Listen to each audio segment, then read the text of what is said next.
welcome. It's business and finance, and so much has been happening in the financial and business world of Nigeria.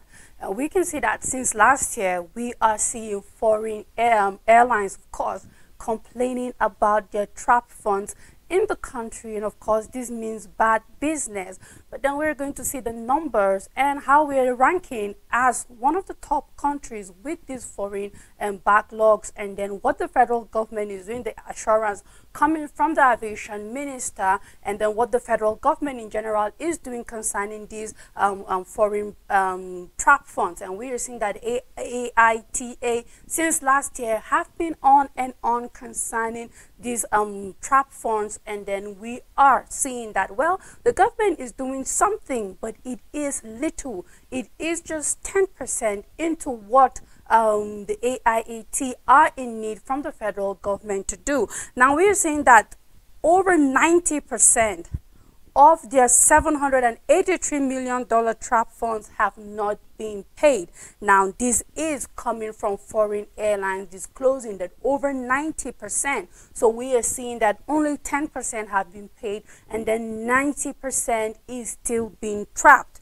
Now we're seeing that the airlines are stating that during the stakeholders forum by the Minister of Aviation and Aerospace recently, we're seeing that according to the data, as at August, we are seeing that Nigeria accounted for a substantial $783 million of airlines blocked funds.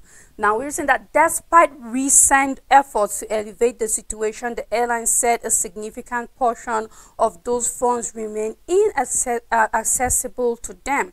Now, the chairman for the International Airlines Operators, that is for Nigeria, has emphasized that while international banks has received some funds from the Central Bank of Nigeria, that only amounted to just a fraction of just 10%. So we're looking at 783 million, and we're looking at just 10% of this 783 million. Then we're just looking at a very tiny bit of the money, and therefore over 712 million is still trapped in Nigeria. Now we're seeing that the bulk of the block funds are with Nigerian commercial banks. The bulk of the money has not been paid. Now we're seeing that President Bola Tinubu 2 weeks ago have promised to clear the estimated $7 billion outstanding foreign exchange obligation of the federal government and forex towards contracts owed to commercial banks. So of course we are seeing that there's a chain here, because the federal government first have to release these funds to the commercial banks, and then the commercial banks will be able to release these funds to foreign airlines. And then we're looking at a funds of about $7 billion, in which from this $7 billion, we're seeing $712 million have to go to foreign airlines. Now we're seeing that Nigeria is ranked as one of the highest in the world. Now let's see a breakdown of this ranking, because it's not only Nigeria, but we're also seeing Bangladesh, and we're also seeing other countries. Now we're seeing Algeria, we are seeing Pakistan, Lebanon, and we are all accounting for 68% of the block funds worldwide. Now, a breakdown of the block funds shows that a total of 812 million is withheld in Nigeria, while 214 million is trapped in Bangladesh. Now, according to IATA, the authorities of Algeria, Pakistan, and Lebanon are blocking the repatriation of $196 million, $188.2 million, and $141 million respectively. So yes, Nigeria being ranked as the number one, and then we are seeing Bangladesh is following, and then countries like Algeria, Pakistan, and Lebanon are following. Now this doesn't feel or sound like good business for us, because you see what this means for the aviation economy is that if these airlines are increasingly unable to repatriate their commercial revenues from the affected market, thereby making it challenging for them to continue providing the critical connectivity that drives economic activity and job creation worldwide. So this trap fund means we have foreign airlines, and Nigeria is doing business on debt. meaning these airlines have been functioning, going on with connectivity, connecting us with the world and all of that, creating jobs and all of that, and is on debt, just as we are having our debt profile increasing, where we are borrowing to finance what is to finance our budget and economic activities in the country. We are also seeing that Nigeria have asked these airlines, now I'm bringing down to simple terms and words, have asked these airlines to keep doing work to continue providing certain services of connectivity and how the aviation works, and then these funds will be paid later. And now we are seeing that, well, these airlines decided to keep going on with the business. However, these funds are being trapped and not released as expected. And it means that in a long run or very short run, because these complaints have been coming, it's not just yesterday, we saw it flying this trap fund since the year 2022, and I believe it's dated backward than 2022. And then we are seeing that if this continues, it means certain flight connectivity cannot continue to happen in Nigeria. And it means jobs will be lost, and then it means businesses will be crippled also. Now we're seeing that according to IATA, we're seeing that the industry block funds have shot up by 47% to $2.27 billion as of April 2023, compared to $1.55 billion the previous year, that is 2022. Now we are now having the IATA Director General Willie Walsh reiterate the point and urge government to collaborate with industry players to address this unfolding crisis. He's clearly stated that airlines cannot continue to offer services in markets where they are unable to repatriate the revenues arising from their commercial activities in those markets. Of course, if these funds are not released, airlines will not be able to give certain services to Nigeria, and then this means that the government will not only have to worry about the aviation economy alone, but we are also looking at many other things where we are seeing the naira devaluing, where we are seeing inflation soaring high, where we are seeing fuel scarcity, where we are seeing manufacturers packing their bags and leaving, and where we are seeing consistent and continuous unemployment in the economy. Now, if some of these airlines should up and leave because of these trap funds, or cannot be able to make some services available, then it means certain jobs will be lost in the country, and this will just add up to the unemployment rate that we are currently facing. And I believe this is something that the Nigerian government doesn't need. So it is up to the federal government, alongside the Ministry of Aviation, to wake up and do something about it immediately, or we will be seeing more problems with foreign airlines. Now, for sure, we are seeing that the government of Nigeria, the federal government, are doing everything in its power to see that the naira stop its free fall. And then the presidency is assuring us that those who are in the business of speculating that the naira will drop more are going to be in a shock and in disappointment, because certain policies have been put in place to make sure that the naira doesn't fall anymore, and that we are going to be seeing a significant amount of improvement or valuation of the naira currency.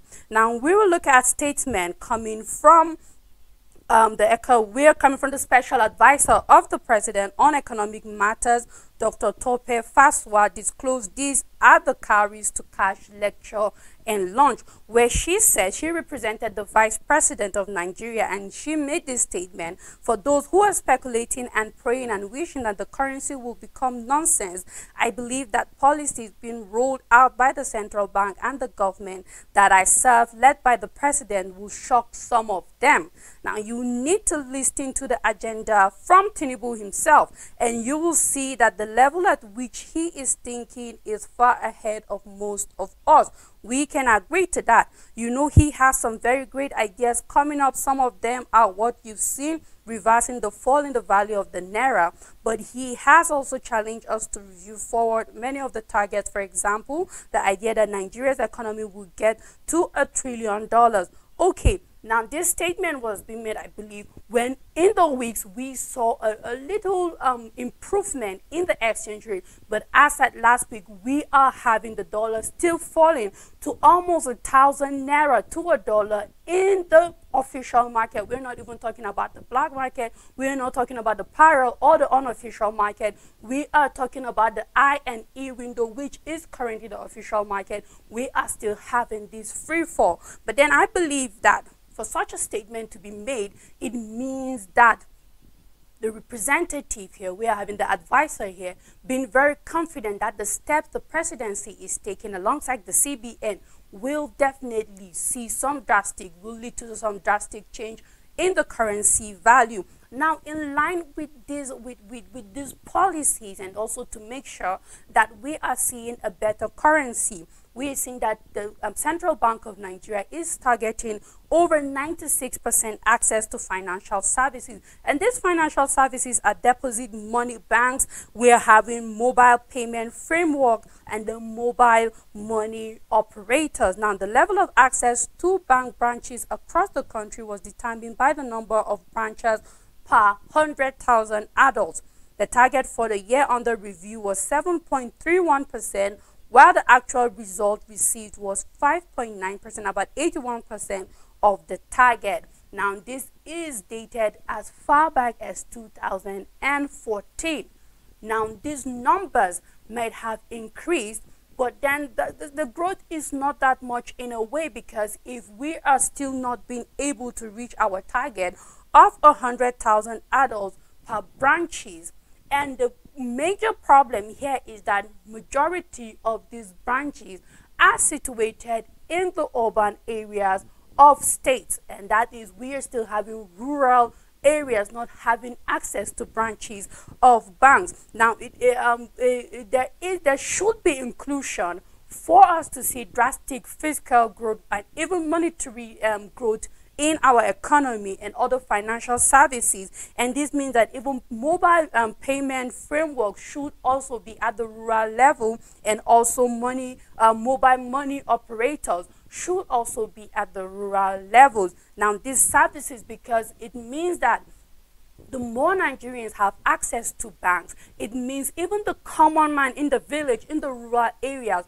will be able to access certain funds, certain transactions, and overall will improve profits in the bank. Overall, it will improve business. Overall, it will improve financial inclusion in the economy. And perhaps one day we can have a farmer having access to dollars and then trading their business in a way that we will be able to have a cash flow that is inclusive and that will eventually have growth in the country. Now, amidst that also, we are seeing that only thing, it's not just about policies, it's not just about saying the presidency know what they're doing, but that revamping the oil sector is one of the major ways to see significant growth for the currency. Now, when we talk about revamping, it's not just about drilling oil, but it's also being capable in the position to make this crude oil finished product, which we will be able to export to countries,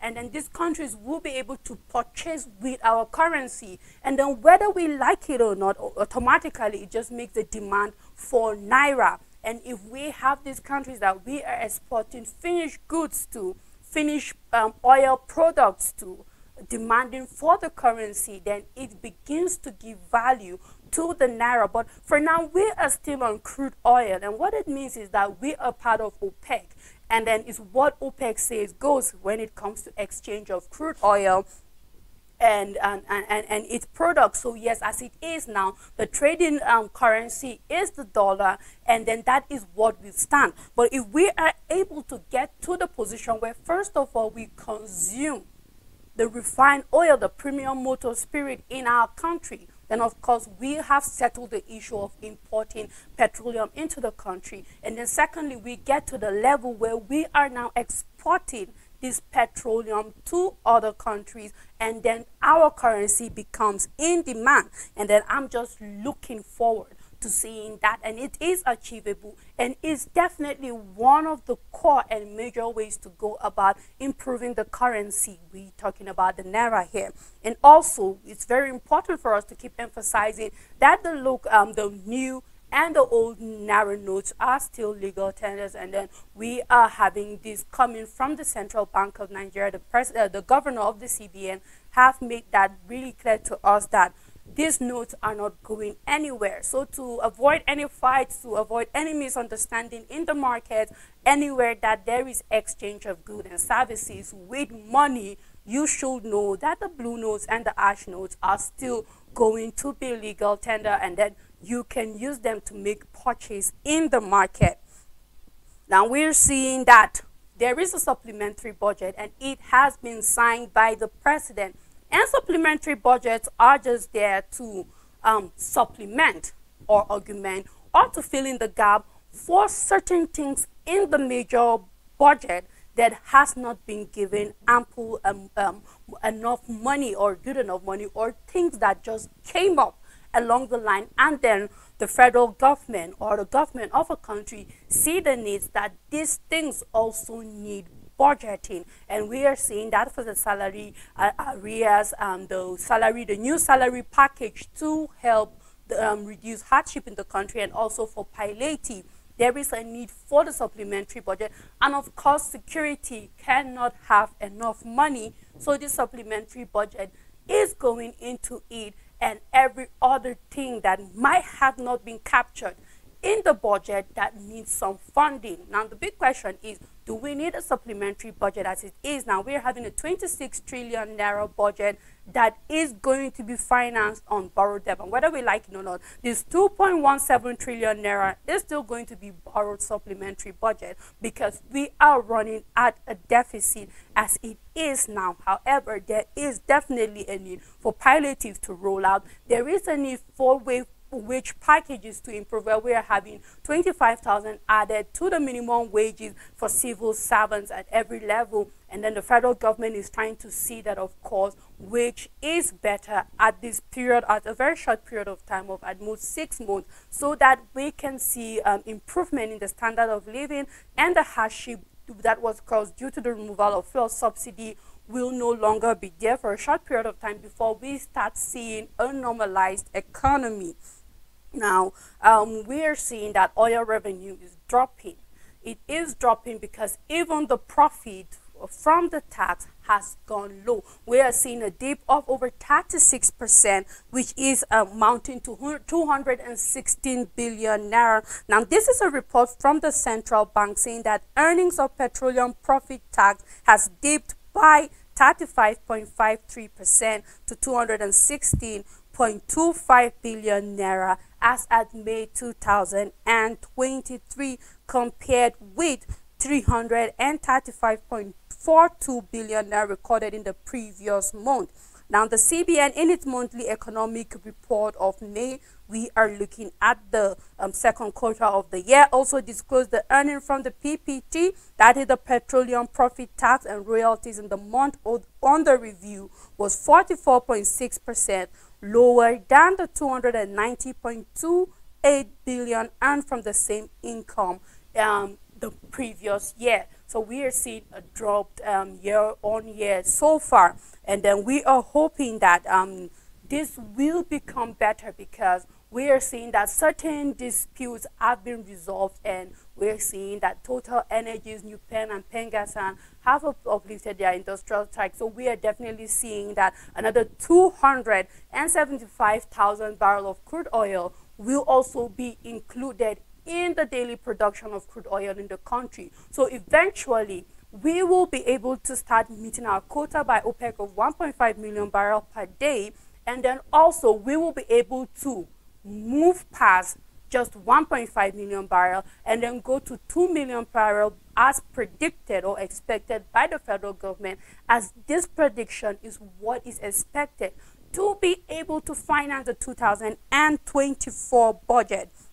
Now, we are seeing that the banking sector's regulators further stated that the country did not record any income from crude oil and gas export and domestic crude oil and gas sale, despite the fact that the domestic crude oil production and export rose to 1.18 million barrels per day, respectively. Now, this is mainly due to the lifting of a forced merger by ExxonMobil following the suspension of industrial actions by the workers, yet suspension by Nupeng and Total Energies and every other key major player in the game of crude oil production, export, importing into the country. So this dispute resolution, we will see that will definitely affect crude oil production per day in the country, will hopefully help us reach our target, and hopefully also that the petroleum profit tax will not go down but will increase, as now the oil production will also increase subsequently. Now, this is not a new discovery, of course.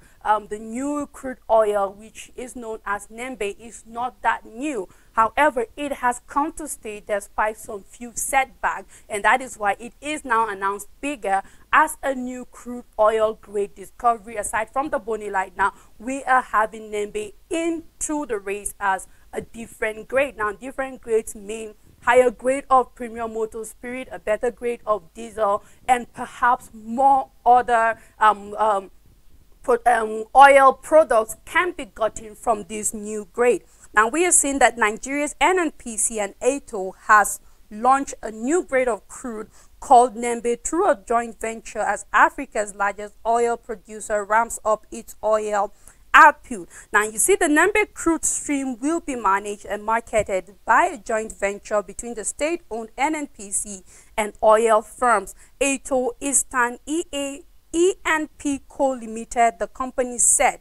Now, the first such crude marketing project solely run by Nigerian entities. Now, we can see that the Nembe production was added to the Bonny Light stream more than 3 years ago, but it had a setback and a sabotage on the Nimbe Creek trunk line, and that hit the output, and that is why it went back on the low key. And it's almost like, let's not make this loud yet because we are not sure of the product output yet. But now everything is back in place. We are seeing that ATO here, we as the Eastern E&P Co. Limited, precisely together with the NNPC, are going to make sure that the output of this crude oil grade is not going to be tempered, and therefore we for sure now have a new crude oil grade that will be added to the Bonny Light. And of course, this means more or better petroleum grade diesel and every other oil